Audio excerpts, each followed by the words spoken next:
त्यांनी असं सांगितलं की तुम्ही समाजाला प्रश्न विचारा. मी असं म्हणेल की तुम्ही स्वतःलाही प्रश्न विचारा. मी कोण आहे पहिला प्रश्न. आपण आयुष्यभर गोंधळलेलाच असतो की मला काय करायचं आहे. ते एकदा ठरवा की मला हे आवडतं. सत्य आपल्याला काही माहीत नाही, आपल्याला मोक्षही माहीत नाही, आपल्याला देवही माहीत नाही, आपल्याला काही माहीत नाही. फळ खाली पडतं, त्याला ज्या क्षणी कळलं की फळ खाली पडतं त्याची एक शक्ती आहे, गुरुत्वाकर्षण शक्ती. ते जेव्हा त्याला कळलं त्याला शोध म्हणतात. त्यांनी असं सांगितलं की तुम्ही समाजाला प्रश्न विचारा. मी असं म्हणेल की तुम्ही स्वतःलाही प्रश्न विचारा. मी कोण आहे पहिला प्रश्न. अध्यात्माने हा प्रश्न विचारला. सगळ्या धर्मग्रंथामध्ये काय आहे की मी कोण आहे, मला ओळखा. तर आपण स्वतःला प्रश्न विचारा, मला काय येतं प्रश्न. आणि आपल्या स्वतःशी तर प्रामाणिक राहायला पाहिजे की नाही. तुम्ही एक डायरी घ्या, छोटीशी कागद घ्या, पेन घ्या, निवांत बसा एका कोपऱ्यामध्ये, तुम्हाला कोणी पाहणार नाही अशा प्रकारचं, आणि स्वतःला प्रश्न विचारा, मला काय येतं, मला काय काय येत नाही त्याची यादी करा. आणि मला काय काय येतं याची एक यादी करा. मला काय व्हायचं आहे असा प्रश्न स्वतःला विचारा. तुमचं ठरलं आहे का काय व्हायचं आहे ते. कोणाकोणाचं ठरलं आहे बरोबर हात करा. हां, बहुतेकदा माझं अजून नाही ठरलेलं आहे सांगायचं म्हणजे. आपण आयुष्यभर गोंधळलेलाच असतो की मला काय करायचं आहे. ते एकदा ठरवा की मला हे आवडतं. म्हणजे एक तर कंपल्सरी की आपल्याला पोटा पाण्यासाठी काहीतरी कमवावं लागेल, ओके, ते सगळ्यांचं ठरलेलं आहे. पण दुसरं मला काय आवडतं, मला काही एखादी कला येते का, मला एखादा काही छंद आहे का. कारण हा समाज दुःखमय आहे, वेदना देणारा आहे, आणि म्हणून मला स्वतःचं काहीतरी शोधलं पाहिजे. म्हणजे मला एखादा खेळ तरी आला पाहिजे, मला गायन आलं पाहिजे, मला वादन आलं पाहिजे, मला वाचणं तरी आलं पाहिजे, मला नाचता तरी काहीतरी आलं पाहिजे की जे तुम्ही दुसऱ्यावर अवलंबून नसणार, पण स्वतःचा आनंद तुम्हाला घेता येईल. सुखी कोणीच होणार नाही हे मला माहिती. म्हणजे टाटा बिर्लाला जर तुम्ही विचारलं तू सुखी आहे का, तो म्हणतो नाही, काय धंदाच चालेना. म्हणजे करोडपती जरी झाले लोक तरी ते सुखी असतातच असं नाही. अमिताभला जरी विचारलं तरी माहीत नाही. आनंद शोधण्याचा आपण प्रयत्न करतो आहे, तो मार्ग आपण आपला निर्माण करायचा असतो. दुसऱ्यांच्या मार्गावरून चालायचं नसतं. कारण आपण मॅडमने सांगितलं तसं स्वयंभू एक स्वतंत्र जीव आहे, आणि त्याचा मार्ग, त्याचा रस्ता आपल्याला तयार करावा लागतो. आणि तो तयार करण्यासाठी शांत मनाने विचार करावा लागतो, चिंतन करावं लागतं. पण दुर्दैवाने आपल्या कुटुंबामध्ये तशी व्यवस्था अजिबात नाही. असं गृहीत धरा की मी तुम्हाला सांगितलं की विचार करा, आणि तुम्ही घरी गेलात आणि एक कोपऱ्यामध्ये बसलात खुर्ची बिर्ची टाकून शांतपणाने टेबलवर, आणि तुम्ही काहीच करीत नाही आहात. तुमचा मोबाईल स्विच ऑफ आहे, तुम्ही कोणाशी बोलत नाही आहात, तुम्ही टी व्ही पाहत नाही आहे, तुम्हाला शांतपणाने तुम्ही विचार करतात. काहीतरी प्रॉब्लेम आहे तुमच्या पुढे. काय प्रॉब्लेम आहे की बाबा मला आता 12वी नंतर काय करायचं आहे, हा प्रॉब्लेम आहे. तुम्ही बाजूला टिपण ठेवलेलं आहे आणि सारखा विचार करताय. तर तुम्ही ठरवलं की मला नाही सांगायचं कुणाला. आई जवळ येणार, काय चाललं आहे तुझं, काही नाही असंच म्हणणार ना. नाही नाही, काहीतरी झालं असणार तुझं, मित्र भांडले का तुला, शिक्षकाने काय अपमान केला का तुझा. नाही, काहीच नाही झालं, मी विचार करतो. हे कशाचा विचार करतो आहे, आणि काय एवढा विचार करायचा. हात धुवून घे, हातपाय धुवून आणि जेवायला बस. म्हणजे विचार करायला कुटुंबात जागा नाही. मला मोबाईल घ्यायचा आहे किंवा मला टॅब घ्यायचा आहे, आणि मी सर्च करतो आहे, पाहतो आहे, निर्णयच होत नाही. सगळं पाहतो. मित्र म्हणत काय एवढा विचार करायचा, बरोबर आहे काय. एवढा काय विचार करायचा त्याच्यामध्ये. जायचं मार्केटमध्ये आणि घेऊन यायचा, काय फरक पडतो त्याच्यामध्ये. म्हणजे समाज तुम्हाला विचार करू देत नाही, कुटुंब तुम्हाला विचार करू देत नाही. विचार करण्याची आपल्याला भीती वाटते, एकटं राहण्याची भीती वाटते. 2 मिनिट झालं की आपला मोबाईल ओपन करून पाहतो. एखादा म्हणला की 5 मिनटं पोचतो तिथे, थांब तिथेच, आपण लगेच पाहतो की ते कधी म्हणला कडे हे 4 मिनटं झाले, आता 1 मिनटात येईल हा. अरे 7 मिनटं झाले तुला, मी 5 मिनटापासून विचार करतो आहे. आमच्या काळी बसच मिळायची नाही, फाट्यावर उभं राहावं लागायचं तिची वाट बघत. म्हणजे विचार करण्याचा जो अवकाश आहे तो आपला समाजाने, कुटुंबाने आणि शेवटी मोबाईलने खाऊन टाकला. असा कधीच वेळ येत नाही की तुम्ही आत्ता 24 तासातले काही झोपलात, जेवण केलं, फिरलात, सगळं केलं, कृती सगळ्या केल्या, पण तुम्ही 10 मिनटं विचार केला असं कधीही होत नाही. म्हणतो आपण फक्त हे स्वप्नातच राहतं. कारण विचार करण्याची आपल्या स्वतःला भीती वाटते. आपण स्वतःला फसवत राहतो. आपण स्वतःची अशी इमेज तयार केलेली आहे आणि त्याच्यापासून आपण दूर पळतो. आपण मूर्ख आहोत असं स्वतःला समजावता येत नाही आपल्याला. आपल्याला असं म्हणावं लागतं की मी फार चांगला आहे, कारण सगळे लोक तसं म्हणत असतात. मी फार हुशार आहे असं सगळे म्हणत असतात आणि आपण त्या धुंदीमध्ये जात असतो. त्यामुळे स्वतःचीच ओळख करणं विसरून जातो आपण.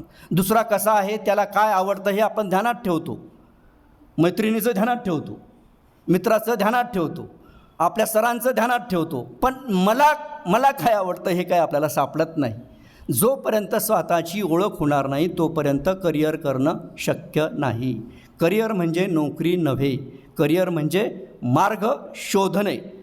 मार्ग शोधल्यानंतर त्या मार्गावर चालणे महाकठीण, त्याच्यात सातत्य ठेवणं त्याहीपेक्षा महाकठीण. ह्या गोष्टी आपल्या आयुष्यामध्ये काहीतरी, म्हणजे आपण म्हणतो ना मला देव व्हायचं, देव होत नाही, देवाच्या जवळ जातो आपण. सगळेजण सत्य, आपण म्हणतो सत्यापर्यंत सत्यापर्यंत जात नाही कोणी, सत्याच्या जवळ जातो. अंतिम सत्य आपल्याला काही माहीत नाही, आपल्याला मोक्षही माहीत नाही, आपल्याला देवही माहीत नाही, आपल्याला काही माहीत नाही. आपल्या हातात एवढंच आहे की मी चांगला माणूस बनण्याचा प्रयत्न करील. होतो का नाही? नाही होत. वासना विकार मरेपर्यंत असतात. आपण म्हणतो प्रेम करा मुलावर, आपलं फक्त आपल्याच मुलावर प्रेम असतं, है ना. आपल्या धर्माच्या मुलावर प्रेम असतं फार तर, गल्लीतल्या मुलांच्यावर असतं. गल्लीच्याच मुलांचा सत्कार करतो ना आपण 10वी 12वीत आल्यावर, बरोबर आहे का नाही? असं काही ना की निग्रो मुलगा बोलावला किंवा बेकाराचा मुलगा बोलावला आणि त्याचा सत्कार, असं नाही होत. म्हणजे आपल्या कल्पना, एखादा प्रेमळ माणूस याने मध्यरात्री त्याला झोपेतून उठवलं, राहतो का तो प्रेमळ? नाही. म्हणजे प्रेमळ माणसाची व्याख्या म्हणजे सतत 24 तास तुम्ही प्रेमळ नाही राहू शकत, किंवा सगळ्यांशीच तुम्ही प्रेमळ नाही राहू शकत. लिमिटेड आहे. म्हणजे इतका सापेक्ष आहे, फार गुंतागुंतीचा आहे माणूस. सज्जन आहे की नाही मला वाटत नाही तसं, फार विकार आहे. म्हणजे सगळ्या धर्माने सांगितलं की अमुक पाप आहे, तमुक पाप आहे, खोटं बोलू नये. किती हजारो वर्षापासून आपण सांगत आलो आहे की खोटं बोलू नये, हिंसा करू नये, मारू नये, अन्याय करू नये. सगळ्या धर्मात आहे, सगळ्या देवांनी सांगितलं आहे, सगळ्या विचारवंतांनी सांगितलं आहे, सगळ्या तत्त्वज्ञानाने सांगितलं आहे. सगळी पुस्तकं तेच सांगतात. पण मला खरं सांगा, तुम्हाला राग येतो का नाही? तुम्ही हिंसा करता की नाही? गाईची करायची नाही असं म्हणतो आपण, पण कोंबड्याची चालते की नाही? चालते की नाही? हां, म्हणजे आपण लिमिटेड करून ठेवलेलं आहे. हे असं चालतं, आपल्या सोयीनं चालतं. आपल्याला उपवासात सुद्धा आपण फराळाचं खातो ना, आपल्या सोयीचं करतो आपण, हे चालतं. तसं आपलं लिमिटेड आयुष्य आहे. परंतु हे सगळं जरी असलं, ह्या मर्यादा जरी असल्या सगळ्या, तर हे स्वतःला विचार करण्याचा अवकाश तुम्ही शाबूत ठेवा. तोपर्यंत तसं जर केलं तर तुम्हाला समृद्ध व्हायला खूप मोठा अवकाश आहे. आपण ते करतच नाही. ते करायला लागाल, तुम्हाला आनंद मिळेल, खूप आनंद मिळेल. अरे काय सापडलं मला आज हे, आणि त्याला आनंद म्हणायचं. सुख नाही. सुख कसं विकत घ्यायचा प्रयत्न करतो. आपल्याला असं वाटतं की चांगले कपडे घातले, फार पैसे माझ्याकडे आले, गाडी बंगला घेतली की मी सुखी राहील, असा एक भ्रम असतो आपला, आणि या भ्रमात आपण जगत असतो. तो भ्रम तसा नसतो.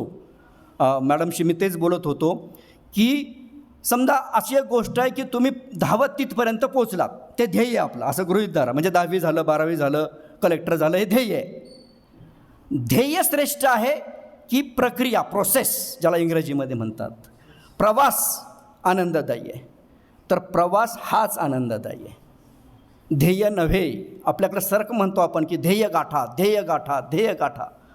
आता मरून जाणं हेच ध्येय आहे तसं पाहिलं तर. जीवन मोठं आहे का मरून जाणं मोठं आहे? तर जीवन मोठं आहे. कलेक्टर म्हणजे असं म्हणतात की न्यूटनला जो शोध लागला गुरुत्वाकर्षण शक्तीचा, त्याचा जो क्षण आहे की फळ खाली पडतं, त्याला ज्या क्षणी कळलं की फळ खाली पडतं, त्याची एक शक्ती आहे गुरुत्वाकर्षण शक्ती, ते जेव्हा त्याला कळलं त्याला शोध म्हणतात. आपल्यासाठी ती माहिती आहे. शोधाचं रूपांतर माहितीत होतं. आणि शोध कशाशी रिलेटेड आहे? प्रोसेसशी रिलेटेड आहे. जेव्हा तुम्ही विचार करता तेव्हा तुम्ही शोध घेत असता. त्याच्यातलाही एक आनंद असतो की जो आपल्याला अजून आपण त्याच्यापर्यंत पोचलेलोच नाही आहोत. म्हणजे जसं मॅडम म्हणाल्या की तुम्ही निसर्गात बागडा, बघा किती आनंद होतो तुम्हाला. तुम्ही प्रत्यक्ष कोणाला मदत करा.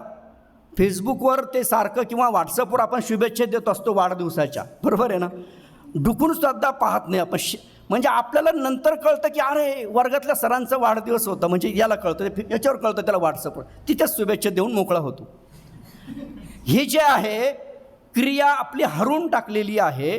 म्हणजे दिवाळीच्या शुभेच्छा त्याच्यात, म्हणजे लोक रंग नाही उडवत, ते फुगे उडवतात मोबाईलमध्ये. अपघातामध्ये मदत नाही करत, तिथे त्याच्यात सेल्फी काढून दुसऱ्या लोकांना पाठवतात आणि सांगतात की याला मी साक्षी होतो अपघाताला. हे कोणत्या दुनियेमध्ये आपण आहोत याचा जरा विचार करा. तुम्ही तरुण आहात, अजून तुमच्याकडे खूप वेळ आहे. नाही तर काय खर्च, म्हणजे आता आमच्यासारख्याला कळलं म्हणजे काय म्हणतो आपण त्याला, खिशातले पैसे संपले मग जर जत्रा कळली तर त्याला काही अर्थ नाही. अजून तुमच्यामध्ये क्षमता आहे, करण्याची धमक आहे आणि तुम्ही करू शकता, असं काही नाही आहे. म्हणजे मी तुम्हाला जशी सवय लावली ना, शेवटचंच वाक्य आहे आता, सवय जशी लावली ना तशी लागते. शरीर आपलं जे फार लवचिक आहे. म्हणजे तुम्हाला जर सांगितलं तुम्ही घरी जा, छानपैकी किडे मुंगी पकडा, त्यांना चांगलं छान तव्यावर फ्राय करा तेल वगैरे टाकून आणि खा, तर शिव्याच देणार ना तुम्ही घरी गेल्यावर. पण चायनीज मुलं करतात नाही, करतात की नाही, म्हणजे त्यांना तशी सवय लागली म्हणून करतात. म्हणजे जशी सवय आपण लावली स्वतःला तशी लागते. खाण्याची असेल, राहणीमानाची असेल आणि विचाराची असेल. तर आपण जरा नीट ठरवूया की नाही, मला दिवसभरामध्ये झोपताना 10 मिनिट विचार करायचा आहे. मी वाचलं, मला 2 ओळीचं टिपण लिहायचं आहे, मला कृती करायची आहे, मला इंटरेस्ट आहे ॲक्शनमध्ये, मला इंटरेस्ट आहे माझ्या मेंदूला गती देण्यामध्ये, मला स्वप्नावर, आभासावर, मोबाईलवर माझा विश्वास नाही, असं जरा म्हणा. आता मोबाईल एक साधन आहे. म्हणजे तुम्हाला किती लोकांना माहीत होतं की नम्रता फलके उद्या भाषणाला येणार आहे? माहीत होतं का? काल परवा नाव माहीत होतं? हां, मी काय केलं असतं, तुमच्याऐवजी नम्रता फलके का, चला गुगलवर सर्च करूया. हां, कोण आहे नम्रता फलके? माहीत तर पाहिजे.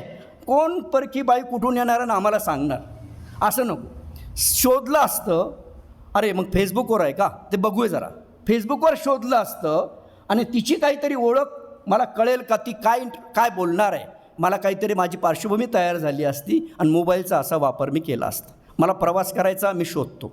मला वाचायचं, मी शोधतो. मला एखाद्या गोष्टीचा शोध घ्यायचा आहे, मी याच्यावर आधी शोधतो, वेगवेगळ्या कीवर्ड टाकून शोधतो आणि प्रयत्न करतो. माझ्यासाठी हे साधन आहे. तुमच्यासाठी सुद्धा मोबाईल हे साधनच असावं, नाहीतर झालं रिकामं. म्हणजे माणूस इतका बेकार आहे. 2 मिनिट, ते जसं म्हणाले, काही दिवसांनी जो खांदेकरी आहे ना, प्रेत घेऊन जाणारा, त्याला जर कॉल आला तर कदाचित तो प्रेत खाली ठेवून कॉल घेईल, अशी परिस्थिती.